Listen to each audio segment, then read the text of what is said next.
অনেক নারী পুরুষ বর্তমানে জানে না যে কোন কোন কারণে গোসল ফরজ হয় এবং ফরজ গোসল কোন নিয়মে কোন পদ্ধতিতে কিভাবে করতে হয়। আর এগুলো না জানার কারণে কোন কোন কারণে গোসল ফরজ হয়, ফরজ গোসল কোন নিয়ম কোন পদ্ধতিতে করতে হয়, এগুলো না জানার কারণে অনেক নারী পুরুষ তারা গোসল করে নাপাক থাকে, উজু করে নাপাক থাকে, আর ওই নাপাক অবস্থায় নামাজ পড়ে বেনামাজি থাকে। তাদের নামাজ হয় না, তাদের দোয়া কবুল হয় না, তাদের ইবাদত বন্দেগী কবুল হয় না। তাদের জন্য এই জমিন আল্লাহর কাছে বদদুয়া করতে থাকে, লানত দিতে থাকে এবং আল্লাহর পক্ষ থেকে ওই নারী পুরুষদের উপর আযাব গজব আসে, লানত পতিত হয়। তাদের পরিবার সংসারে আয়োন্নতি নাই, বরকত নাই, রহমত নাই। আজকে অনেক নারী পুরুষ এই বিষয়গুলো জানেই না যে কোন কোন কারণে গোসল ফরজ হয় এবং ফরজ গোসল কোন নিয়মে কোন পদ্ধতিতে করতে হয়। অনেক নারী পুরুষ জানেন।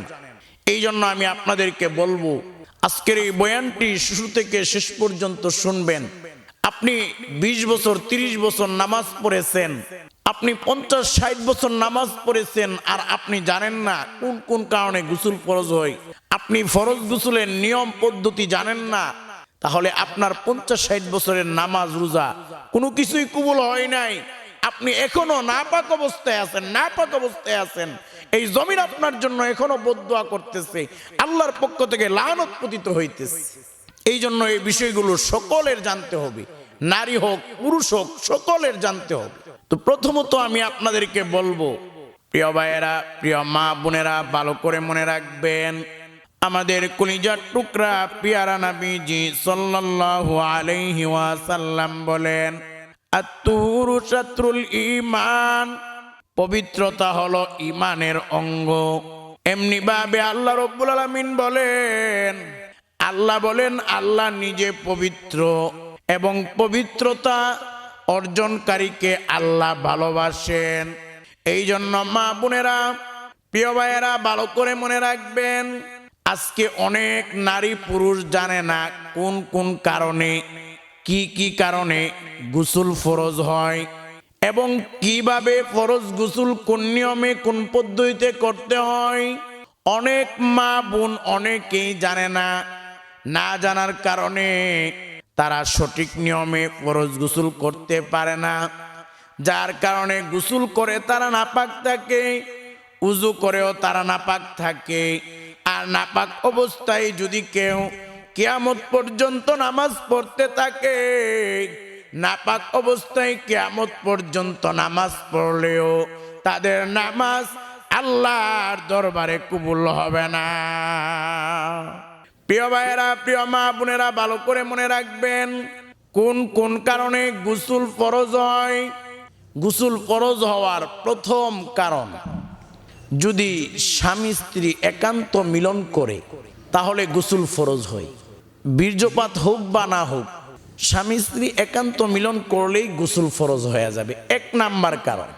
ফরজ গোসল কোন নিয়মে করতে হবে এটাও বলে দিব, কারণ অনেকে আছে ফরজ গোসলের নিয়ম জানে না, যার কারণে তারা নাপাক থেকে যায় গোসল করে, উজু করেও নাপাক থেকে যায়, নামাজ পড়েও তাদের নামাজ হয় না। তো গোসল ফরজ হওয়ার 2 নাম্বার কারণ হলো, যদি কারো স্বপ্ন দোষ হয় আর বীর্যপাত হয়। যদি স্বপ্ন দোষ হওয়ার পরে যদি কারো বীর্যপাত না হয় তাহলে তার উপর গোসল ফরজ হবে না, তবে বীর্যপাত হলে গোসল ফরজ হবে। এমনি ভাবে গোসল ফরজ হওয়ার 3 নাম্বার কারণ হলো, যেই কারণটা অনেক নারীরাই জানে না, অনেক পুরুষেরাও জানে না। এটা হলো বিশেষ করে নারীদের যখন মিন্স হয়, মাসিক হয়, হায়েজ হয়, তখন নারীদের উপর গোসল ফরজ হয়। হায়েজ হলে, হায়েজ থেকে যখন হায়েজ ভালো হয়, মিন্স ভালো হয়, পবিত্রতা অর্জনের জন্য গোসল ফরজ হয়। গোসল না করলে সে পবিত্র হতে পারবে না। তবে সে যে গোসলটা করবে, ফরজ গোসল নিয়ম মেনে করতে হবে, শুধু সাধারণভাবে গোসল করলে হবে না, নিয়ম পদ্ধতি বুঝে ফরজ গোসল করতে হবে। অনেক মহিলারা দেখা যায় মিন্স ভালো হয়েছে, মাসিক ভালো হয়েছে, সে পবিত্রতা অর্জনের জন্য ভালো করে সাবান টাবান মেখে কোনো রকমে সারা শরীর ধুয়ে গোসল করে ফেলে। সে ফরজ গোসলের নিয়ম কানুন মেনে গোসল করে না।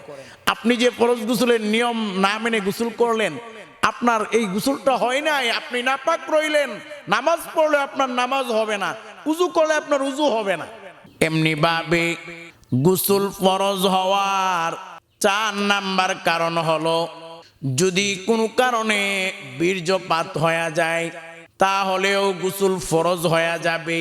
যদি কোনো কারণে বীর্যপাত হয় তাহলেও গোসল ফরজ হয়ে যাবে। এখন কথা হলো, আজকে অনেক নারী অনেক পুরুষ ফরজ গোসলের নিয়মই জানে না। আবার অনেক নারী পুরুষ এটাও জানে না যে স্বামী স্ত্রী একান্ত মিলন করলে, সহবাস করলে গোসল ফরজ হয়। এটা অনেক নারী পুরুষ জানেন। দেখেন, ভালো করে বিষয়টা মনে রাখবেন, ফরজ গোসল কোন নিয়মে কোন পদ্ধতিতে করবেন। অনেকে আছে ফরজ গোসল করে অথচ গোসলের ফরজই জানেন। আপনি যদি গোসলের ফরজগুলো আদায় না করেন, আপনার ফরজ গোসল জীবনেও হবে না। আপনি ফরজ গোসল করে নাপাক থাকবেন, উজু করে নাপাক থাকবেন, নামাজ পড়ে বেনামাজি থাকবেন, আপনার নামাজ হবে না। কিয়ামত পর্যন্ত নামাজ পড়তে পারবেন, নামাজ হবে না। এই জন্য ফরজ গোসলের জন্য সর্বপ্রথম জানতে হবে গোসলের ফরজ কয়টি। এরপর আমি আপনাদেরকে ফরজ গোসলের নিয়ম কানুন ভেঙ্গে ভেঙ্গে বলে দিব।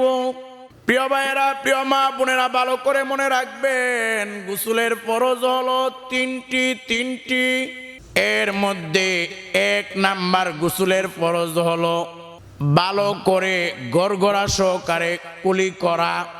ভালো করে গড়গড়া সহকারে কুলি করা। দেখেন, একবার এক মুরব্বীকে আমি জিজ্ঞেস করেছিলাম, মুরব্বী বাবাজি, আপনি কি গোসলের ফরজ কয়টা বলতে পারবেন?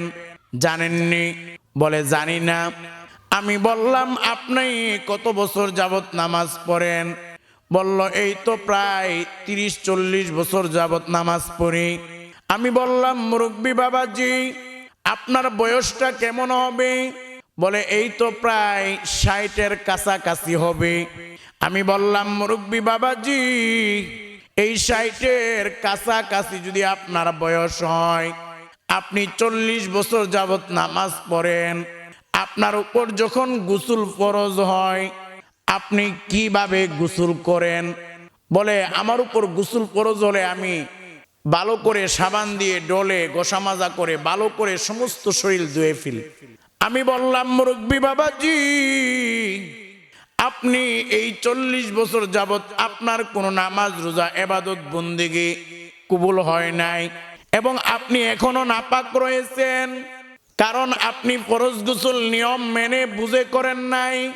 এই জন্য মনে রাখবেন, অনেকে আছে আজীবন নামাজ পড়ে, আজীবন ফরজ গোসল করে, অথচ কোন রকমে শুধু নিয়ম না বুঝে ফরজ গোসল করে ফেলে।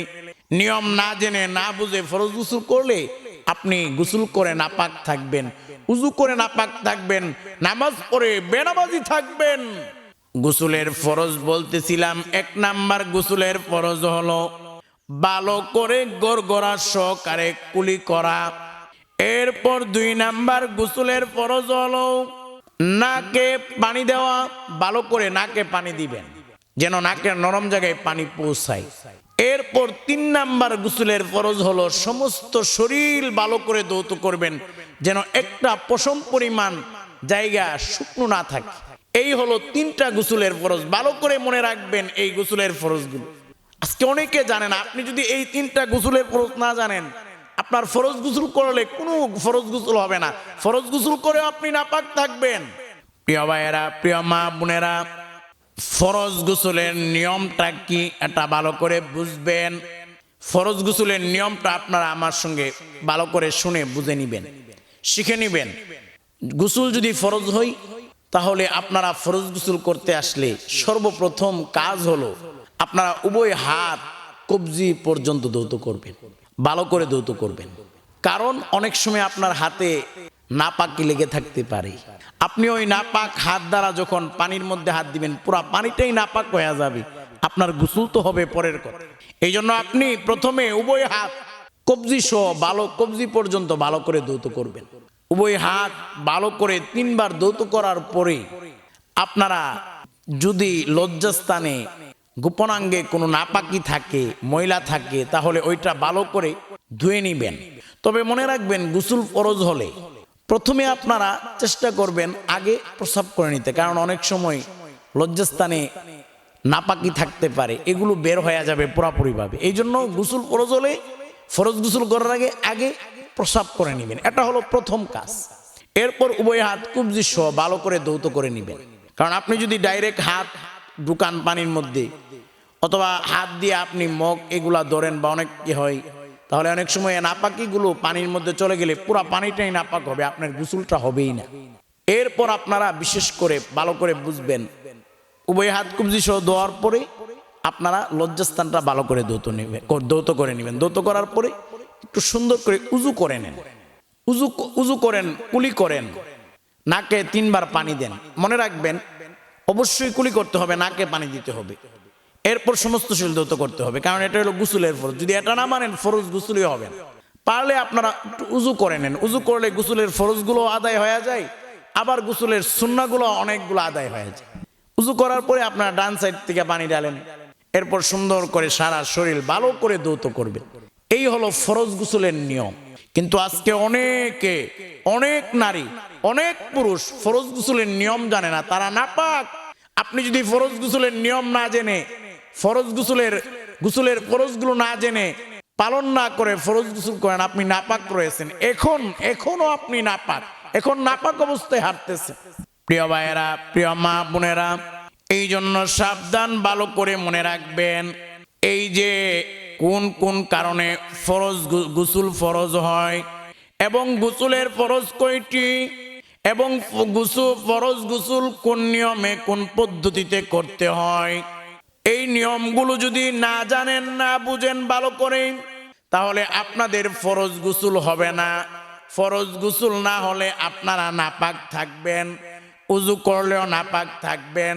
ওই নাপাক অবস্থায় আপনি কিয়ামত পর্যন্ত নামাজ পড়তে পারবেন, কিন্তু আপনার নামাজ আল্লাহর দরবারে কবুল হবে না।